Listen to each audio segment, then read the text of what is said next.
요한복음 12장 44절부터 50절까지입니다. 저와 한 절씩 교독하시고 마지막 절 같이 읽도록 하겠습니다. 예수께서 외쳐 이르시되 나를 믿는 자는 나를 믿는 것이 아니요 나를 보내신 이를 믿는 것이며 나를 보낸 자는 나를 보내신 이를 믿는 것이니라. 나는 빛으로 세상에 왔나니 물은 나를 믿는 자로 어둠에 거하지 않게 하려 함이로라. 하나님이 나를 보고 지키지 아니할지라도 내가 그를 심판하지 아니하노라. 내가 온 것은 세상을 심판하려 함이 아니요 세상을 구원하려 함이로라. 나를 저버리고 내 말을 받지 아니하는 자를 심판할 이가 있으니 곧 내가 한 그 말이 마지막 날에 그를 심판하리라. 내가 내 자유로 말한 것이 아니요 나를 보내신 아버지께서 내가 말한 것과 이를 것을 친히 명령하여 주셨으니. 함께 있습니다. 나는 그의 명령이 영생인 줄 아노라. 그러므로 내가 이르는 것은 내 아버지께서 내게 말씀하신 그대로니라 하시니라. 아멘. 우리가 지금 요한복음 12장까지 벌써 와버렸습니다. 사실 요한복음은 대부분 강해 설교를 할 때 기세 좋게 시작을 해요. 너무 감동적이라고 생각하는데 안에 있는 철학의 내용에 목사님들이 파묻혀요. 왜냐하면 다들 철학 좀 하셨거든요. 제 얘기입니다. 그래가지고 그 속에서 파묻혀서 혼자 감동받고 설교가 점점 어려워지기 시작해요. 그래가지고 알아들을 수가 없어요. 혼자 막 로고스, 빛, 이상한 얘기들을 하시면은 힘들어집니다. 근데 제가 그래도 우리는 아이들이 있어가지고 또 노골적인 애가 있어서 맨날 설교 시작할 때부터 언제 끝나냐고 질문을 하는 애들이 있어서 이거 조심해야겠다 하면서 조금 생각을 다시 해보게 됐습니다. 그런데 마침 이 요한복음 12장까지는 이렇게 신학자들은 또 꼭 뭘 둘로 나누길 좋아해요. 그래가지고 12장까지가 표적들의 책이다. 그리고 이제 13장부터는 영광의 책이다. 이렇게 분리를 합니다. 그래서 요한복음 12장까지의 내용이 표적의 책. 그리고 그 제일 핵심 메시지는 우리가 아까 찬양했던 그것인데요. 뭐냐면은 빛으로 오신 예수님. 그러니까 12장까지의 내용을 그냥 하나로 하면 빛으로 오신 예수님. 오늘 설교 제목으로 그렇게 삼았습니다. 12장까지 내용이 빛으로 오신 예수님입니다. 그러니까 12장까지가 표적의 책이라고 하는데 표적이라는 건 뭐냐면은 표현해주는, 표시해주는 기적이거든요. 그러니까 그냥 마냥 기적이 아니에요. 예수님께서 잔치를 살려주시고 그 아픈 사람들 일으키시고 또 5,000명을 먹이시고 죽은 자를 살리시고 이런 기적이 그냥 우와 하는 기적이 아니라 이 기적이 뭔가를 보여주는 거예요. 그 기적이 이렇게 가르치는 게 있는데 그 가르치는 게 뭐냐면 예수님 빛으로 오셨다. 그 얘기를 하고 있는 것입니다. 그래서 오늘 본문은 조금 내용이 어려워 보이는데 잘 보면은 이 12장까지의 내용을 싹 함축하고 있어요. 그래가지고 오늘 본문을 보면은 지금까지 12장까지의 내용을 이렇게 딱 요약이라고 해야 될까요? 이렇게 볼 수가 있습니다. 우리 44절, 45절 말씀을 한번 같이 읽겠습니다. 시작. 예수께서 외쳐 이르시되 나를 믿는 자는 나를 믿는 것이 아니요 나를 보내신 이를 믿는 것이며 나를 보는 자는 나를 보내신 이를 보는 것이니라. 아멘. 44절부터 45절까지 내용은 예수님은 하나님께 보냄을 받았다. 하나님이 예수님을 보내셨다. 이 얘기입니다. 그러니까 하나님께서 보내신 예수님. 하나님이 예수님을 보내셨다. 또는 하나님께 보냄을 받았다. 이런 말이 있을 때는요. 요한복음에서는 예수님이랑 하나님이랑 한 분이라는 것을 표현하려고 쓰는 말이에요. 그러니까 우리는 지금 이게 조금 달라졌습니다. 지금은 아들이 나를 대신하는 그런 사회는 아니에요.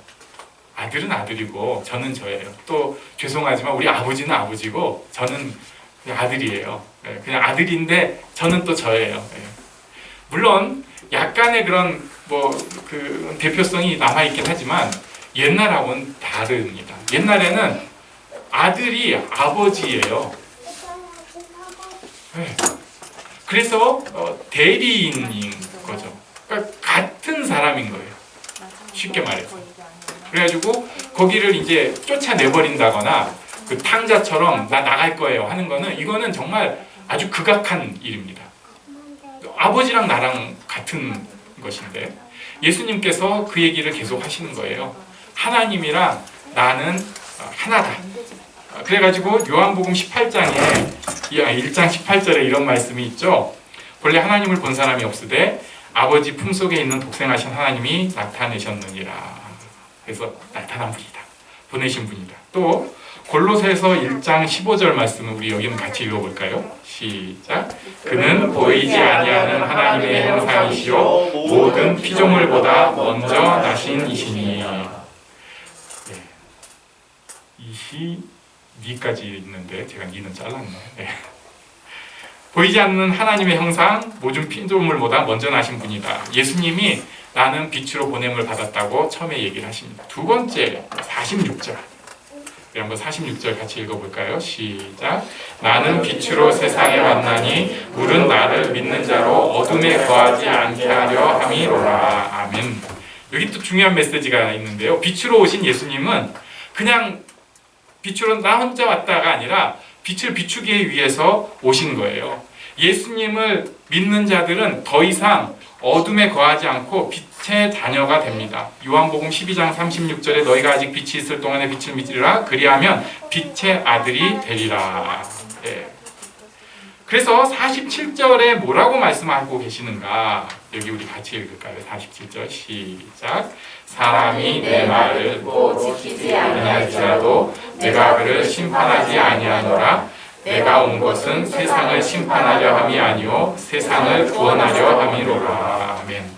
그러니까 예수님께서 세상에 오신 것은 빛으로 오셨다. 구원하러 오셨다. 이거예요. 빛으로 구원하러 오셨다.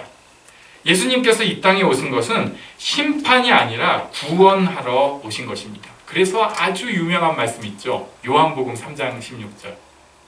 한번 우리 외워볼까요? 시작. 하나님이 세상을 이처럼 사랑하사 독생자를 주셨으니 이는 저를 믿는 자마다 멸망하지 않고 영생을 얻게 하려 하심이라. 아멘. 예수님의 오신 목적은 멸망이 아니고 영생을 위한 것입니다. 이거 중요합니다. 전도할 때 한국식 전도를 위해서 옛날에 했던 게 있어요. 불신지옥, 예수천당. 이것은 사실은 요한복음의 가르침으로 하면은 주제 넘은 전도예요. 근데 한국 사람들이 원래 오지랖하니까 이게 통했던 거죠. 그때 당시는. 지금은 굉장히 성경대로 안 하면 사람들이 이게 이성이 날카로워져 갖고 뭐야? 이렇게 바로 할 수 있고 그거 아닌 거 아니야? 뭐 이렇게 되는 시대입니다. 성경이 얘기하는 것은 불신지옥은 사실 아니에요. 명확하게는. 그것은 그 다음 천국에 못 간다는 거예요. 그냥 딱 명확하게 얘기하면. 예수님께서 이 땅에 오신 것은 나 안 믿으면 죽어. 이게 아니라 나를 믿는 사람 구원한다는 거예요. 그 얘기가 그 얘기 같은데 굉장히 다릅니다. 안 믿으면 죽어 하고 있는 교회와 믿는 사람은 구원받고 영생 받습니다 하는 교회는 다른 교회예요. 우리 교회는 지금 당신은 구원의 길에 있습니다. 또는 당신은 지금 축복의 길로 가고 있습니다를 선포하는 교회인지 아니면 너 그렇게 살면 잘못 사는 거야. 죽을래? 이런 교회인지 생각을 해볼 필요가 있어요. 죽을래 하는 교회는 예수님 뜻대로 하는 교회 아니라고 지금 한번 꼭 찍어주시는 거예요. 물론 우리가 이 땅에 살고 있다 보니까 이런 게 필요할 때 있어요. 하지만 그게 우리의 목표가 되면 곤란합니다. 세 번째 49절에 보니까 뭐라고 말씀하십니까? 내가 내 자의로 말한 것이 아니다. 나를 보내신 아버지께서 내게 내가 말할 것과 이를 것을 친히 명령하여 주셨다. 또 50절에 나는 그의 명령이 영생인 줄 안다. 그러므로 내가 이르는 것은 내 아버지께서 내게 말씀하신 그대로다. 즉 예수님께서 하신 말씀은 하나님 아버지께서 주신 말씀이다. 예수님이 그냥 즉흥적으로 준비 안 해서 또는 그 전날 이렇게 대충 얘기한 게 아니라 예수님께서 하신 말씀은 하나님 아버지께서 그 심령에 주시고 예수님이 말씀하게 하신 것. 바꿔서 얘기하면 예수님의 말씀은 하나님의 명령대로인데 즉 하나님의 계획 가운데 말씀하신 거예요. 예수님이 대충 말씀하신 게 아니라 하나님의 영원한 계획 가운데 다 하신 말씀이라는 거예요. 하나님께서 이 땅을 향한 계획이 있습니다. 그런데 그 계획의 일환으로 예수님을 통해서 말씀을 하신 거예요. 하나님께서 계획을 여러 군데 말씀해 주셨는데 제가 자꾸 놓치지 않으려고 하는 말씀이 있어요. 예레미야서 29장 11절 말씀, 우리 여기 외워야죠. 같이 읽습니다. 시작. 너희를 향한 나의 생각을 내가 아나니 평안이요 대하리라. 너희에게 미래와 희망을 주는 것이니라. 아멘. 하나님의 놀라운 계획, 생각은 이렇습니다. 재앙 아니에요. 평안입니다. 미래와 희망이 하나님의 계획입니다. 그 계획 가운데 예수님께서 이 땅에 오실 것입니다. 그러니까 예수님은 이 땅의 구원이요, 희망이요, 미래가 되어야 맞습니다. 교회는 평안을 주기 위해 애쓰는 곳이 되어야 합니다. 자, 여기까지가 예수님께서 오늘 본문을 통해서 12장까지의 내용을 요약하신 것이라면 우리도 한번 적용을 해볼 수 있어요. 예수님은 하나님의 딱 아들인데 신기하게 우리한테도 아들로 불러주신 거예요. 자, 빛을 비추셨는데 그 빛을 비추셨다는 건 우리도 그 빛 가운데 드러나서 우리가 빛을 반사하는 존재가 되게 하신 거예요. 예수님을 하나님이 보내셨습니다. 마찬가지로 우리도 하나님이 보내셨습니다. 물론 사명과 직분이 완전히 다르지만 하나님이 보내셨다는 것은 똑같은 진리입니다. 우리 옆에 계신 분에게 하나님이 보내셨습니다. 말씀해 주시겠어요? 어쩌다 태어난 사람 아니고요. 잘못 태어난 사람 아닙니다. 하나님이 보내신 분입니다. 하나님이 보내신 사람들이에요. 하나님이 보낸 사람. 그 다음에 두 번째는 그냥 이 땅에 온 게 아니라 우리는 빛을 전하는 존재, 구원의 존재, 조금 더 쉽게 얘기하면 축복된 존재로 우리가 이 땅에 있습니다. 우리는 저주 덩어리 아니에요. 우리는 축복 덩어리로 여기 있습니다. 예수님께서 구원과 빛을 전하신 것처럼 우리는 사실 우리가 구원을 어떻게 전해요? 하지만 우리도 하나님의 보냄을 받은 사람으로서 하나님의 축복, 빛을 전하는 존재로 지금 존재하고 있습니다. 이걸 이해하지 못하고 못 믿는 사람이 너무 많아요. 나는 여기 어둠으로 왔다. 나는 무슨 세상의 빛과 소금 아니다. 나는 세상을 썩게 하는 존재다. 이렇게 자꾸 스스로 계속 세뇌를 시키려고 그래요. 제발 그러지 마세요. 성경의 가르침은 당신도 예수 믿어서 빛으로 왔습니다. 당신도 예수 믿어서 축복된 존재입니다. 당신도 아브라함처럼 축복의 그 씨앗이 될 것입니다. 이게 성경이 우리에게 가르쳐주는 메시지입니다. 우리 한번 옆 사람에게 당신이 축복입니다 말씀해 주시겠어요? 당신이 축복입니다. 축복입니다. 자, 하나님의 계획 가운데 하나님의 뜻대로 왔어요. 하나님이 보내신 사람이에요.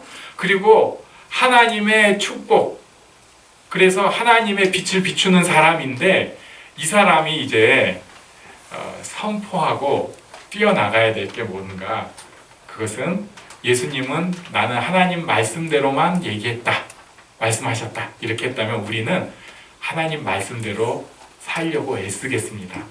이것이 우리의 고백이 되어야 합니다. 말씀대로 살려고 하는 것이 굉장히 쉽지가 않아요. 또 상황 따라서 말씀을 우리는 또 이기적으로 적용하잖아요. 내 좋은 대로.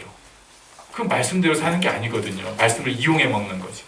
진짜 말씀대로 지혜롭게 사는 사람은 예수님처럼 참 축복의 존재, 세상을 바꾸는 존재가 될 수 있습니다. 그래서 우리는 많이 부족하고 미련하지만 이렇게 선포해야 됩니다. 나는 말씀대로 살겠습니다.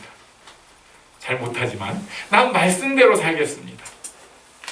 이런 선포가 우리에게 있기를 원합니다. 우리 한번 같이 해볼까요? 나는 말씀대로 살겠습니다. 나는 말씀대로 살겠습니다. 아멘. 예수님께서 이 땅에 오신 것은 우리에게 구원을 주시고 빛을 주시되 하나님의 계획 가운데 이 땅에 오셔서 하나님의 그 계획을 이 땅에 이루신 것입니다. 우리도 그와 같은 모습으로 지금 2020년 서울을 살고 있습니다. 비록 사는 모습이 많이 모자랄지라도 우리도 이런 사명을 받은 사람들입니다. 놓치지 않고 하나님 앞에 이 축복을 이루어가는 우리 모두가 되기를 간절히 바랍니다.